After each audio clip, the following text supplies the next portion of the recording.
It starts like so many love stories. A chance encounter, a charming smile. But not all love stories end with a happily ever after. For Jen, the red flags were there. She just didn't see them. Until it was too late.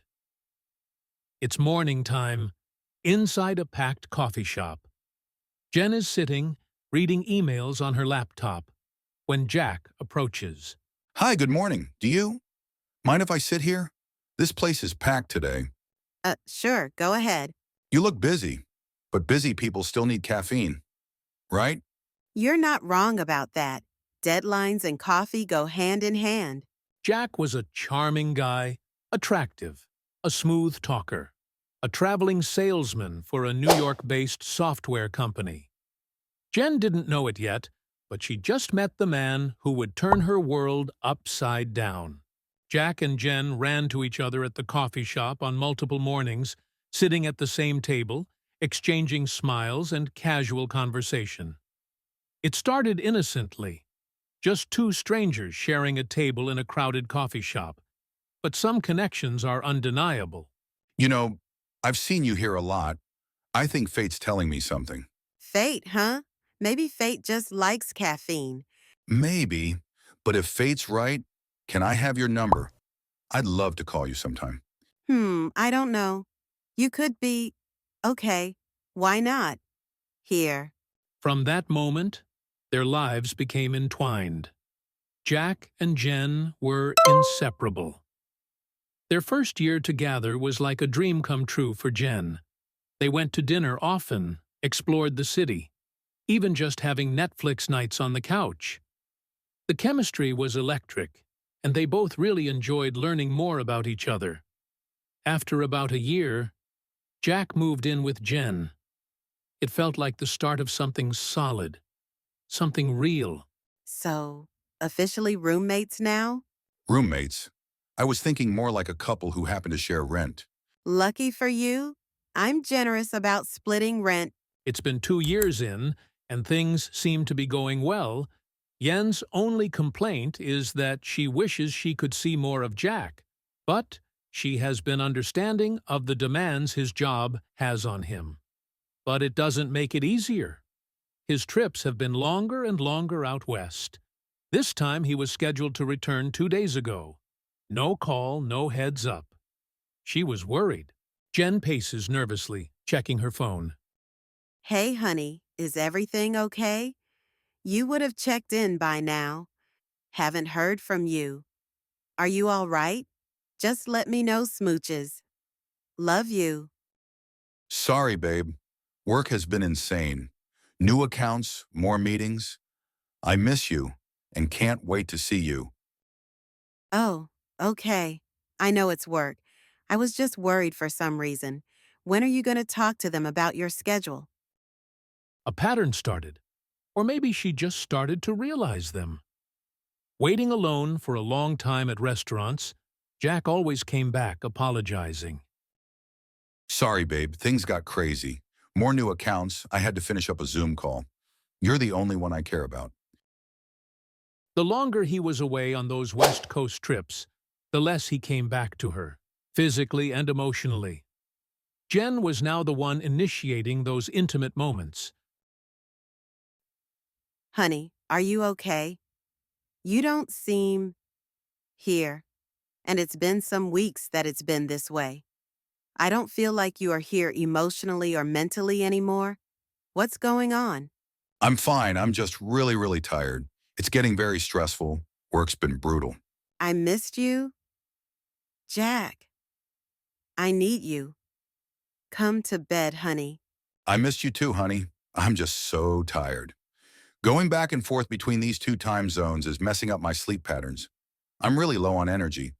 Can we get a rain check, honey? Can we plan for tomorrow night?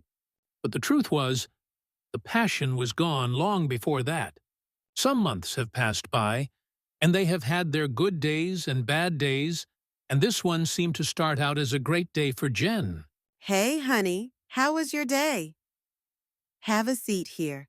I found out something this morning, and I've been waiting all day to tell you. I think this is perfect timing for us. Jack, I'm pregnant. Pregnant? Are you serious? Of course, I'm serious. Come on, Jack, don't be funny. This is amazing news, isn't it? We've been together for 3 Jen, years. I I can't. thought you'd be I don't know if happy. I'm ready for this. Jack, I'm confused. What do you mean you're not ready? We've talked about this. We've talked about having a family. You're not ready? Well, when will you be ready, Jack? If not now, when? You told me you were going to talk to your boss I about your just, schedule. I can't do What's this right wrong? now. Not right now. Over the next few days, Jack grows increasingly withdrawn. He avoids Yen's touch and barely even spoke to her. Jen, visibly upset, tries to engage him. Jack, come on. Please talk to me. I need you. We need you. This is hard enough without you shutting me out. I don't know what to say. I'm scared, Jen. I just was not ready for this. My father was a terrible dad. He was never there, and I don't want to repeat that. I tried to be understanding. I really did try. I thought he just needed time. But his silence and his coldness was unbearable. He was so depressed, so distant, and I carried the weight of it all. What began as a day of joy turned into weeks of crying and turmoil. Right after hearing the news of Yen's pregnancy, Jack left the apartment and disappeared for days at a time. And then it happened. The stress, the anxiety. It became too much for Jen. She started to bleed. They rushed to the emergency room. Jen lost the baby, sitting on the edge of the bed, crying. There was a silence. Jack was quiet, looking like he wanted to say something. You don't have to say it. I know. I know this is what you wanted. I can't shake the thought that something in you was hoping I'd lose this baby. Our baby. This is too much. That's not fair, Jen. I wasn't ready. I'm sorry. But sorry wasn't enough. Jen knew the truth. The baby wasn't lost by accident. It was lost to heartbreak and despair. They continued in the relationship, but it was just never the same for Jen after that day. He continued on with his West Coast sales trips, at times staying away for weeks at a time, telling Jen the company continued to add more clients in his territory. She asked him why he never invited her on the trips with him. He said it was against company policy. One early morning, Jack caught a red-eye back and went straight to bed. Jen was curious and just had a feeling to check his laptop. This was the first time in their 4 years together that she went into his things. Early in the relationship, they exchanged passwords to their devices, but she never went into his laptop until now. She tried the password. It didn't work. She tried them all, and they didn't work. So she went and put his finger on his laptop and went back to the table only to find. Jen sits in the dark, staring at Jack's open laptop. On the screen are photos of Jack, a blonde-haired woman, and 2 children. Her hand trembles as she scrolls through the images. The truth wasn't just shocking. It was soul-crushing. 4 years together, and this was what Jack had been hiding. A whole other family. A wife, children, a life Jen never even knew existed. No wonder he didn't want a child. He already had 2. It had nothing to do with his own father. He was the monster he was talking about. Jen's breathing becomes shallow as a wave of emotions overtakes her. Anger, betrayal, disbelief, and then rage. 1,000 thoughts flooded her mind. How could he do this? How could he look her in the eyes every day and lie? His actions while I was pregnant made me lose my baby. There was a moment, a dark, fleeting moment, when she thought about ending him right there, stabbing him as he slept in her bed. or calling her brothers and letting them make him disappear. "No, Jen," she said. "You are better than that." Jen goes back in the bedroom and looks at Jack, sleeping soundly, oblivious to the storm raging inside her. But that wasn't who she was. She wasn't going to let him turn her into something she wasn't. She took a deep breath, letting the fury settle, and decided on a different course. Jen storms over to Jack, shaking him awake. Her voice is a mixture of fury and heartbreak. Jack, wake up right now! What? What time is it? What is it? Jen, what's wrong? This is what's wrong. Who are they, Jack? Who is she? And those kids? Whose kids are these? Are these your Jen, kids? I can Are these explain. your children, Jack? Is this why you didn't want to have a child with me? Explain? You've been lying to me for years. Years, Jack. I gave you everything. My trust, my heart, my life, my body, and this is how you repay me. Now you want to explain? Jack tries to reach for her, but she pulls away, tears streaming down her face. Don't you dare touch me, you filthy liar. You have a family, a wife, children, and you let me think we had a future together? This is why you stressed out like that when I was pregnant. You didn't want to get exposed. Jack freezes, his eyes getting cloudy as he takes in the screen. His spirit attempting to leave his body, he is having an outer-body experience as this is all going down. I gave up so much for you. I lost so much because of you. And all this time, you were living a lie, making me think that your trips out there were for business.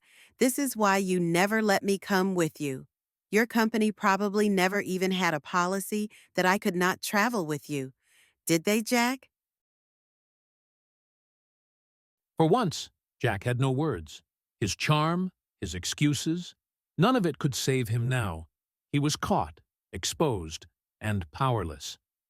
Jen's voice breaks as she steps away, trembling. Pack all your bags and get out now. Jen's story is one of heartbreak, but also resilience. Sometimes, the greatest act of love we can give ourselves is walking away from those who don't value us. It hurts, but I know I'll be okay. I deserve so much better than someone who could lie to my face for years. Jen found a new apartment, reconnected with friends, and found reasons to smile again. Trust is the foundation of any relationship. And when that trust is broken, it's not just the relationship that suffers, it's the people in it. But with time, with healing, we can find our way back to ourselves. Jen's story is a powerful reminder that red flags, no matter how small they seem at first, often point to deeper issues lurking beneath the surface. Jack's charm and smooth words mask the truth, but his behavior, disappearing without explanation, emotional withdrawal, and avoiding accountability, were clear warning signs that something wasn't right. Relationships are built on trust, communication, and mutual respect. When one partner hides their true life, it's not just deceit. It's a betrayal that erodes the very foundation of the bond. Jen's courage to confront the truth and walk away from years of lies is a testament to her strength and self-worth. Trust your intuition. If something feels off in a relationship, don't ignore it. Pay attention to patterns of behavior that don't align with the words being spoken. Address red flags. Early. Have honest conversations about concerns and inconsistencies. Silence only allows problems to grow. Value yourself. You deserve a partner who respects and values you enough to be honest, no matter how difficult the truth may be. Walk away when needed. Ending a relationship isn't a failure. It's a victory when it means protecting your peace and dignity. Jen's story ends with a suitcase packed and a new chapter beginning. Her journey is a reminder to all of us. Never settle for less than you deserve. Love should lift you up, not weigh you down. Trust your instincts, and don't ignore the signs. They're there for a reason. Have you ever ignored a red flag in a relationship? Share your experiences in the comments below, and let's continue the conversation. If you found this story insightful, don't forget to like, share, and subscribe to Red Flag Diaries for more real-life stories that help us recognize the signs we shouldn't ignore.